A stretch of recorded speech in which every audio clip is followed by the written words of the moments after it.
From KCRW Santa Monica and KCRW.com, this is The Treatment.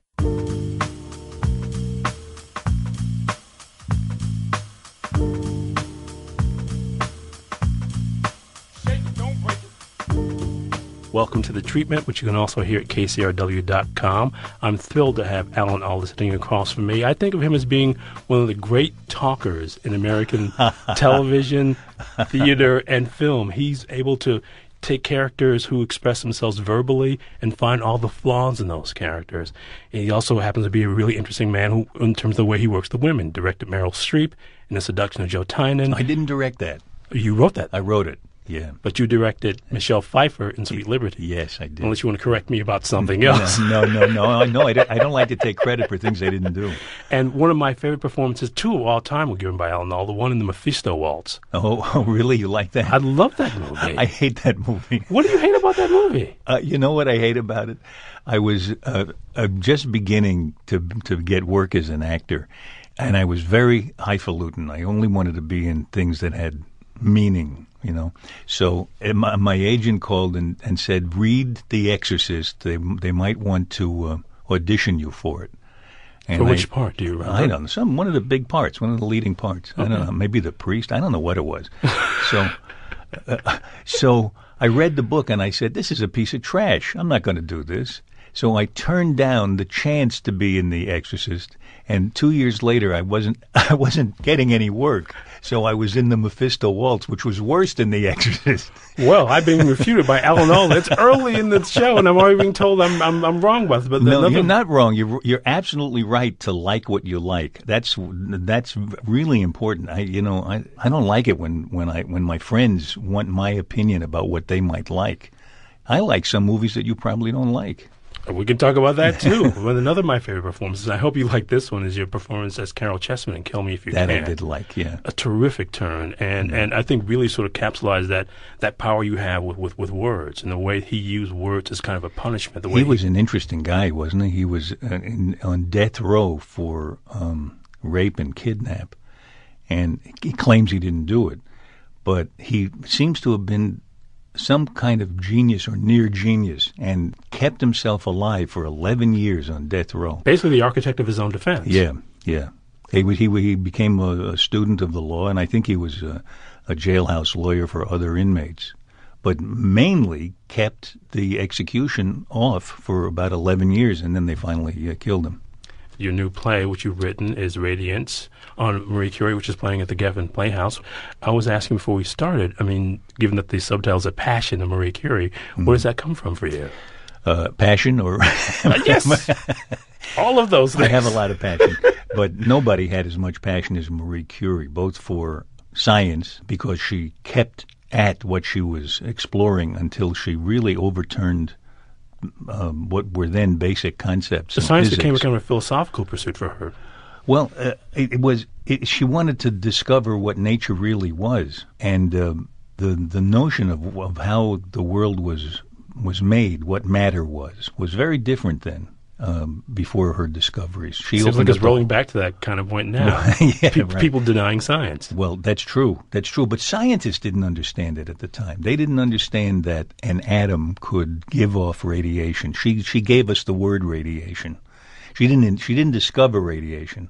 Another scientist did, but she started to measure it and then began to realize that other substances besides uranium were giving off this radiation. And she's the one who said, this is a property of the atom itself. The atom is giving off something, and it's changing.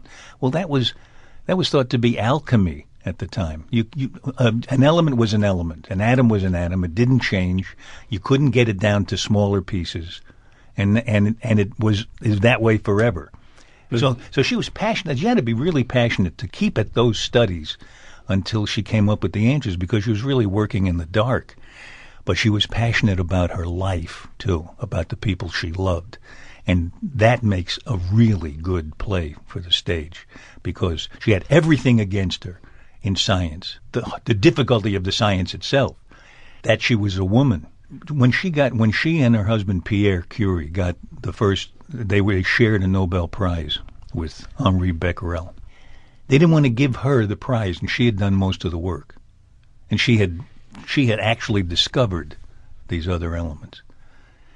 So Pierre talked them into letting them share the prize, but what he couldn't talk them into was letting her get up on stage and accept it. She had to sit in the audience on her first Nobel Prize. Isn't that amazing? That's amazing. And that was because she was a woman. And 8 years later, she got another Nobel Prize, the first person to ever get 2 Nobel Prizes, and I think one of only 2 to get them in 2 different fields. Yeah. He died, Pierre died, and she was depressed, and eventually she did too for radiation poisoning. Yeah, well, she eventually died of radiation poisoning because they didn't really understand how dangerous it was. And he might have died partially from radiation poisoning. He was run over in the street by a my wagon. understanding was he'd been sort of like declining for years. Oh, yeah. He was in pain all night. He would moan from the pain all night. Well, I should say it's the treatment. My guest who's keeping me from being inert is Alan Alda. We're talking about his new play as a writer, Radiance, the Passion of Marie Curie. But you were saying about... Well, she was passionate about her love for Pierre because he was one of the few men alive who had the capability to be rooting for her as a scientist. So then Pierre dies.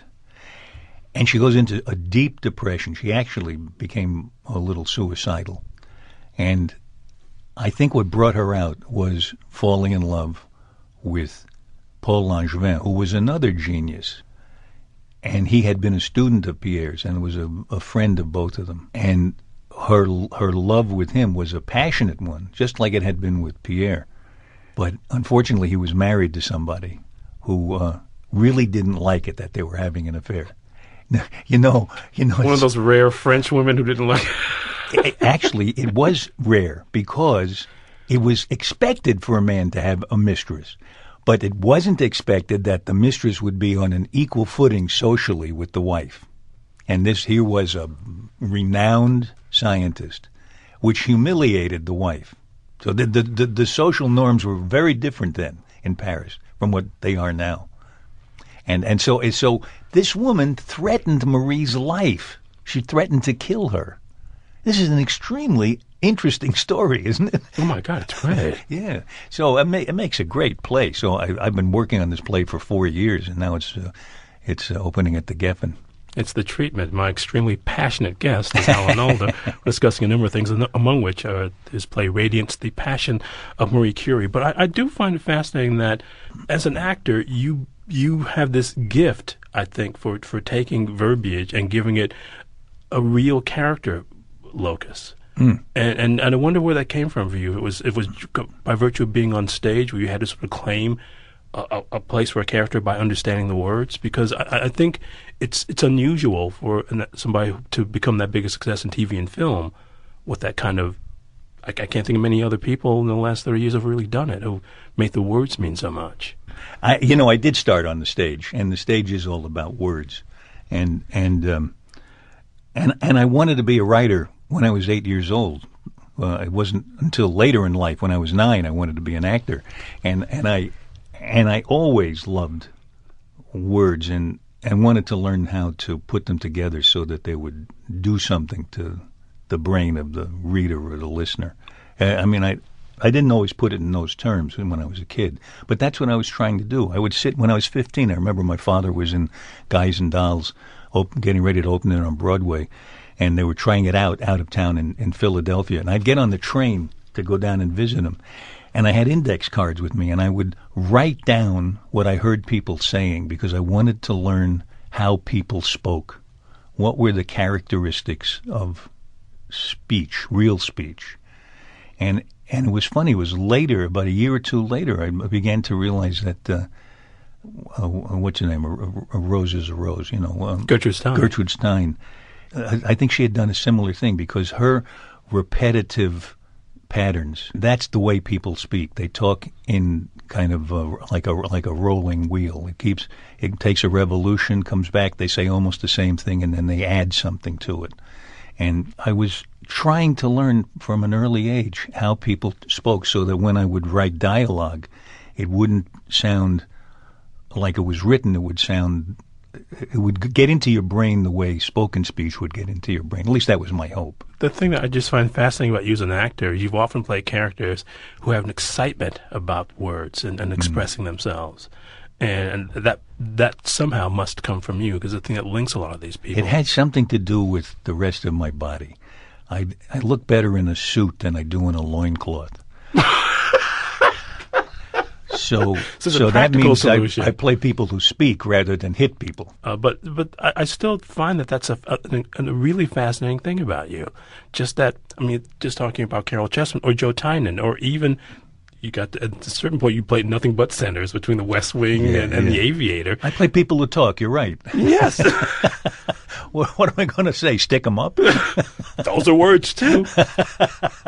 But I mean, just the way some of these characters can turn from being charming to bullying in the same sentence, and that to me is just a really interesting thing. And I just wonder if it even comes from growing up watching your dad on the stage. Well, I did. I did. I watched my. Interesting though. I watched my father in burlesque when I was 2.5 years old until I was about 3 or 4, something like that. And I was watching strippers and burlesque comics and chorus girls and straight men, singers.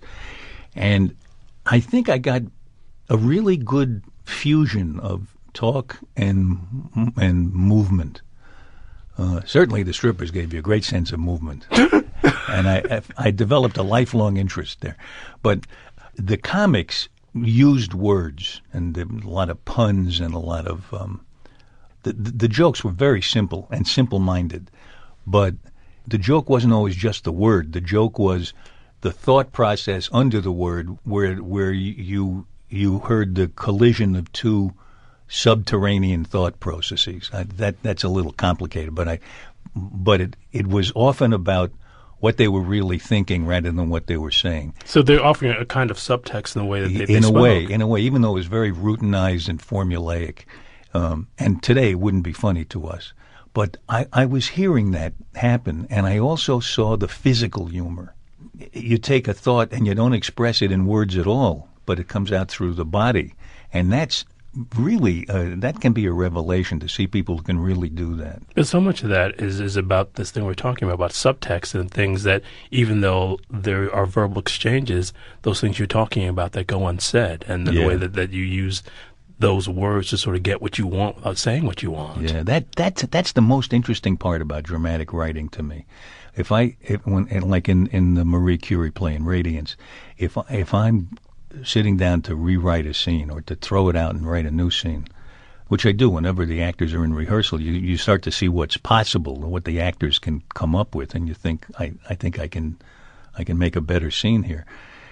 What's always interesting to me is I'll often start off at the level of the words, of what they're saying to each other, but it's not until I get under the words and find out what they really are thinking when they say those words, which could be something very different from what they're saying. That's when it gets to be a scene. That's when it gets to be playable and interesting to watch, because you're figuring out what they really mean and how they're maneuvering one another, using the words like chess pieces, but really underneath, feeling things, meaning things, moving toward things that they don't express. We'll take a break. My guest is extremely articulate Alan Alda. His new play as playwright, of course, is Radiance, The Passion of Marie Curie. I'm Elvis Mitchell. It's The Treatment. There's more to come. Stay with us.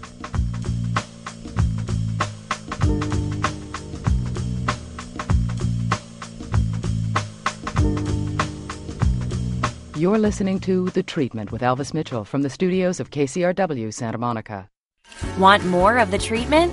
Join us on Facebook and be part of the conversation. Search for The Treatment and click like. Welcome back. It's The Treatment. It's Radiant here, or at least it is with Alan Alda, my guest. His new play at the Geffen Playhouse is Radiance, The Passion of Marie Curie. You can also hear the show at KCRW.com. But you